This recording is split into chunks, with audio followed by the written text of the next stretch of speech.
좋은 아침입니다.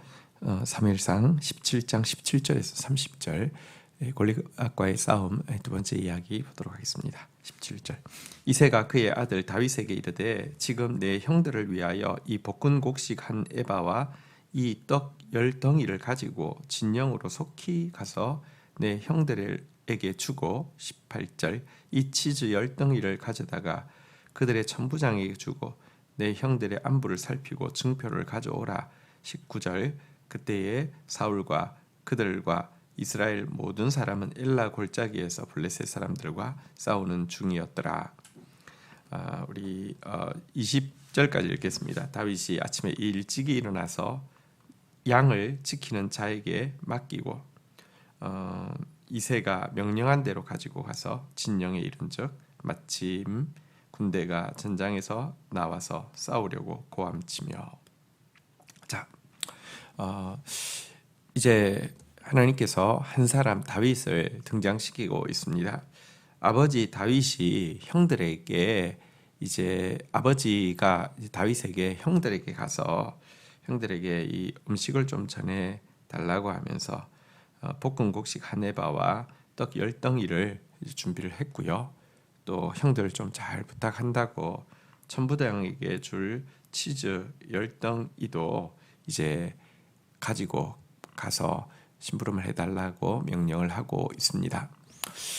여기서 먼저 우리 한 가지 좀 생각해 보십시다. 사실 다윗은요 이미 사울의 무기 드는 자가 되었고 사울이 악령이 들 때마다 이렇게 연주를 통하여서 악령을 쫓아내는 그런 말하자면 나이가 어리지만 굉장히 잘 나가는 소년이 되었습니다. 갑자기 이런 그가 아버지가 심부름을 사실 하찮아 보이는 심부름을 편하게 시킬 수 있었고 또 그 심부름에 그냥 당연한 것처럼 반응하고 있는 이 모습에서는요 그가 참 겸손한 사람임을 알 수 있습니다.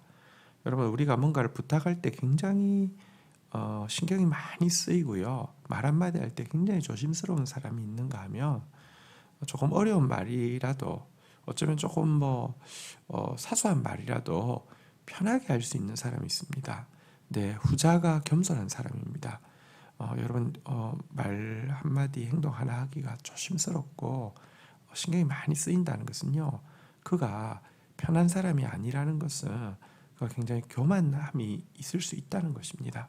다윗은 그렇게 아버지한테 과거 사무엘의 그 식탁에도 초청받지 못했던 그런 뭐랄까요 엉어리가 만약에 마음속에 있었다고 하면 그가 갑자기 왕의 무기든 자가 되었을 때 굉장히 좀 고개를 들고 또 아버지가 이런 부탁할 때 저기 넷째 형한테 부탁하세요. 나한테만 왜 이러세요? 이럴 수도 있었지 않겠습니까? 근데 편안하게 아버지도 부탁하고 또 당연하게 그 부탁을 받아들이는 모습에서 겸손함이 그의 몸에 배어 있었음을 보게 되는 면이 있고요. 또 한 가지 우리가 기억해야 되는 것은 그의 성실함입니다. 아버지가 전장에 나가서 형들 안부 살피고 오라고 하니까 그 다음날 아침 일찍 한 일이 뭐냐고 하면 자기가 맡은 양들을 다른 양치는 사람한테 인수인계해서 부탁하는 장면을 보게 됩니다. 이것은 그가 얼마나 자기 일에 성실한 사람인지를 잘 보여주고 있습니다. 그는 교만한 사람 아니고요. 그는 자기 일에 불성실한 사람 아닙니다. 전쟁터에 나가는 것 물론 전쟁터 위험하다고 생각할 수도 있지만 사실은 제일 재미난 구경이 싸움 구경이라고 하잖아요. 막 전쟁터에 나간다는 것 때문에 흥분돼 가지고요. 막 이렇게 쓰대는 모습이거나 혹은 잘됐다 이거 막 너무 지루하고 너무 재미없었는데 나가서 그냥 싸움 구경해야지 이런 마음이 아니었음을 알게 됩니다.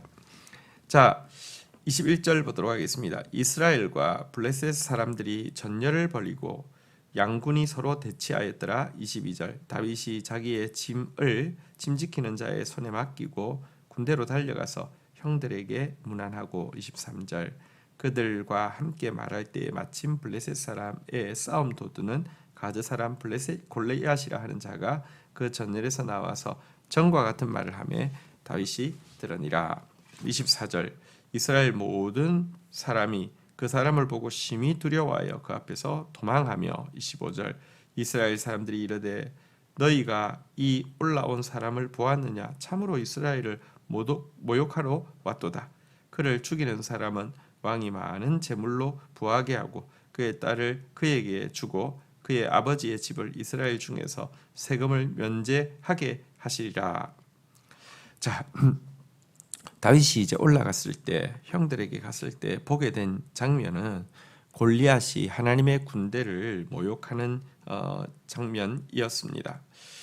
그리고 또 보게 된 것은 이스라엘 군대가 심히 두려워해서 그 앞에서 도망치는 것이었습니다.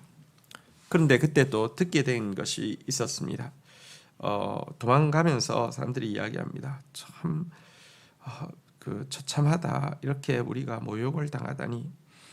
왕이 저 사람을 죽이는 사람이 있으면 많은 재물을 주어서 부하게 하고 딸을 주어서 이렇게 부마로 삼고 집안에는 세금도 면해준다고 했는데 이런 이야기를 하는 것을 듣게 되었습니다. 아무도 나서는 사람이 없었죠. 한 사람도 없었죠. 근데 그 이야기까지 듣게 되었습니다. 이때 다윗은요, 하나님을 모독하는 이 블레셋 사람을 보면서 의분을 느꼈고요.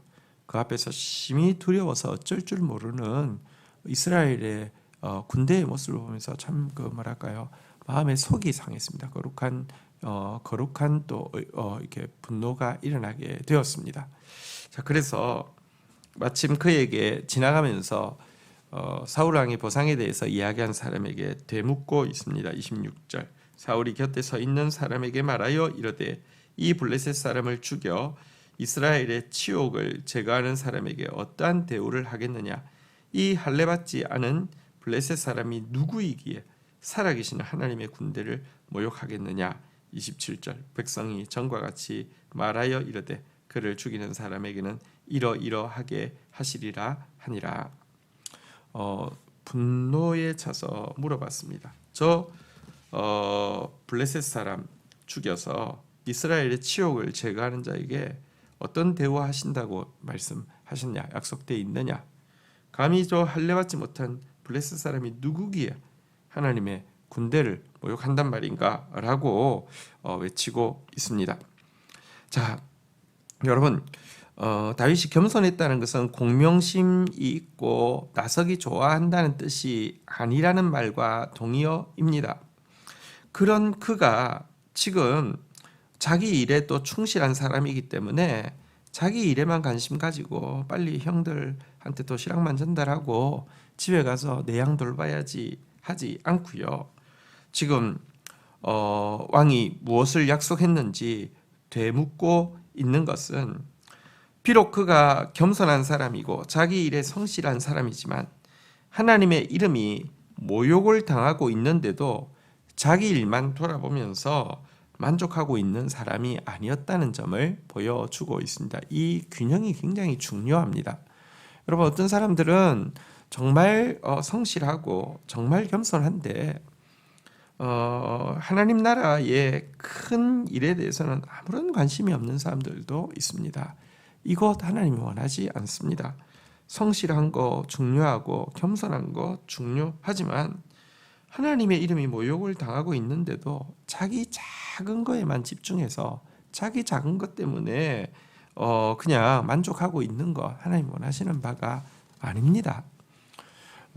우리에게 다윗에게 있었던 이와 같은 성실함과 겸손함과 더불어 하나님의 이름이 모욕당하고 있는 것 앞에서 느끼는 거룩한 의분과 거룩한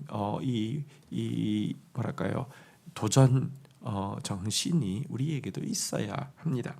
자, 그런데 여러분, 영적 전쟁은 사실은 다윗과 골리앗 사이에 있는 것이 아니라 사실은 영적 전쟁은요, 우리와 대적 사이에 있는 것이 아니라 우리 내부에 있습니다. 이렇게 이야기할 때 어떤 그 상상도 못하는 반응이 있는지 한번 볼까요? 28절. 큰 형 엘리압이 다윗이 사람들에게 하는 말을 들은지라 그가 다윗에게 노를 바라여 이르되 내가 어찌하여 이리로 내려왔느냐 들에 있는 양들은 누구에게 맡겼느냐 나는 내 교만과 내 마음의 완악함을 아노니 네가 전쟁 구경하러 왔도다. 큰형 엘리압이요. 이 다윗이 온 것을 보고 또 다윗이 옆 사람들에게 저 할례 받지 못한 자가 누구기 하나님의 군대를 모욕하느냐고 저를 처치하며 왕이 어떻게 한다고 하시더냐고 이 말 묻는 것 보고 폭발을 했습니다. 노를 발하였습니다. 네가 어찌하여서 이리로 내려왔느냐? 너 들에 있는 양들은 어디다 방치하고 이렇게 왔느냐? 내가 모를 줄 아느냐? 너 지금 전쟁 구경하려고 이렇게 여기 온 거 아니냐고 이렇게 막 화를 내고 있습니다. 이것은 어쩌면 엘리압이 뭐랄까요? 사무엘이 왔을 때 이 막내 동생에게 기름 부음이 있었던 것에 대해서 개인적으로 자기가 모욕을 받은 거라고 생각하고 있었던 것이 아닐까 이렇게도 생각해 볼 수 있습니다. 어쨌든 그는 아버지와 마찬가지로 이 막내 동생에 대해서 철저하게 무시하고 있었던 것도 이것을 통하여서 알게 됩니다. 그런데요, 이런 가족 간에 뭐랄까요, 날카롭게 비판하고 인격적으로 모독하는 것은 참으로 견디기 어려운 시험입니다. 그에게 만약에 조금이라도 공명심이 있었거나 하면 여러분, 형 내가 뭐 옛날 다윗인 줄 알아? 웃기는 소리 하고 있네. 이러면서 사실 그는 지금 왕의 무기 맡은 자이기도 하고요. 사실은 사무엘이 형이 아니라 자기를 인정해 줬잖아요. 기름 부어 줬잖아요. 이렇게 정말 대판 싸울 수 있는 그런 상황입니다. 자기가 지금 전쟁 구경하러 왔습니까? 형 아버지가 심부름 시켜서 온 거잖아요. 자기가 양을 막 방치했습니까? 아니면 양부터 챙기고 왔잖아요. 그런데 이런 모욕을 받았을 때 여러분 폭발할 수 있습니다. 자, 그런데요. 여기에 대해서 다윗이 어떻게 반응하는지 한번 좀 보도록 하겠습니다. 29절. 다윗이 이르되 내가 무엇을 하였나이까 어찌 이유가 없으리이까 하고 30절. 돌아서서 다른 사람을 향하여 전과 같이 말하며 백성이 전과 같이 대답하니라. 자, 그런데 다윗이요 형에게 이렇게 대답하고 있습니다. 내가 무엇을 하였나이까 어찌 이유가 없으리까? 형님 제가 무슨 말 했다고 그러세요? 그리고 또 제가 여기 온 게 이유 없이 왔겠습니까? 이렇게 이야기를 합니다. 일단 그 형과 감정적으로 대치하지 않습니다. 그냥 이성적으로 대답을 하면서 누그러뜨리고 있습니다. 그러면서도 예를 들면 또 사람을 무서워하는 사람이 있거든요. 관계에서. 그래서 형이 그러니까 그래 저 빨리 마치고 갈게요. 뭐 아버지가 신부름 시켜서 왔는데 빨리 갈게요. 걱정하지 마세요. 이렇게는 또 이야기하지 않습니다. 지금 형보다 훨씬 더 중요한 것이요. 하나님의 군대가 모욕당하고 있는 상황입니다. 하나님의 이름이 실추되고 있는 이 상황입니다. 다시 한번 주위 사람들한테 아까 뭐라고 하셨어요? 왕께서 뭐라고 말씀하셨어요? 다시 한번 이렇게 묻고 있습니다.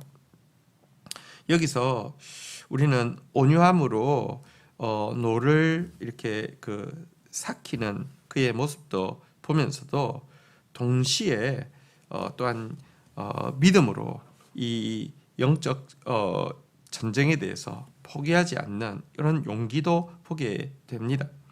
사실은요, 골리앗과의 싸움 전에 지금 형으로 말미암아 유발된 이 일이 사실은 더 큰 영적 전쟁일 수 있습니다. 왜냐하면 많은 사람들이 이 단계에서 무너지고는요, 골리앗에게 나가기도 전에 뭐 이렇게 끝나는 겁니다.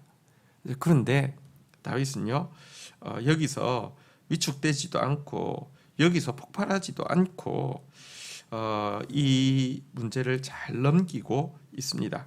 성경에 보면 노하기를 더디하는 자는 용사보다 낫고 자기 마음을 다스리는 자는 성을 빼앗는 자보다 낫다 그랬는데요.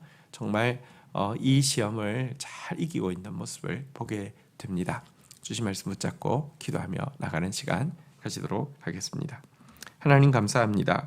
다윗이 얼마나 참 편안하게 다가갈 수 있는 겸손하고 온유한 사람이었는지를 보게 되고, 또 다윗이 자기 맡은 일에 대해서 얼마나 성실한 사람인지 충실한 사람인지도 보게 됩니다. 오늘 저희들 참 겸손한 사람으로서 또 충실한 사람으로서 살아드릴 수 있도록 도와주시옵소서. 그러나 그렇다고 해서 자기의 작은 일을 돌아보며 만족해하는 사람이 아니라 하나님의 이름, 하나님의 영광에 대해서 생각하며 그의 이름이 모욕당하고 있는 것에 대해서 거룩한 분노를 느끼고 있는 이와 같은 용기의 모습도 저희들 가질 수 있도록 인도하여 주시옵소서. 하나님, 그가 골리앗과 싸움 전에 가족 관계에서 참으로 이 어려운 시험을 보게 됩니다. 사실 우리 모두에게 가족 관계에서의 비난과 모욕은 참 감당하기 힘든 일입니다. 그러나 이 앞에서도 감정적으로 폭발하지 않고 또 혹은 관계에서 위축되어서 뒤로 물러가지도 않고 이 잘 넘기면서도 이 영적인 의분과 골리앗에 나아가려고 하는 믿음의 결단을 포기하지 않는 이 다윗의 모습을 보게 됩니다. 이런 모습으로 저희들이 오늘 하루 살아드릴 수 있도록, 승리할 수 있도록 지켜 주옵소서. 예수 그리스도의 이름으로 기도 올립니다. 아멘.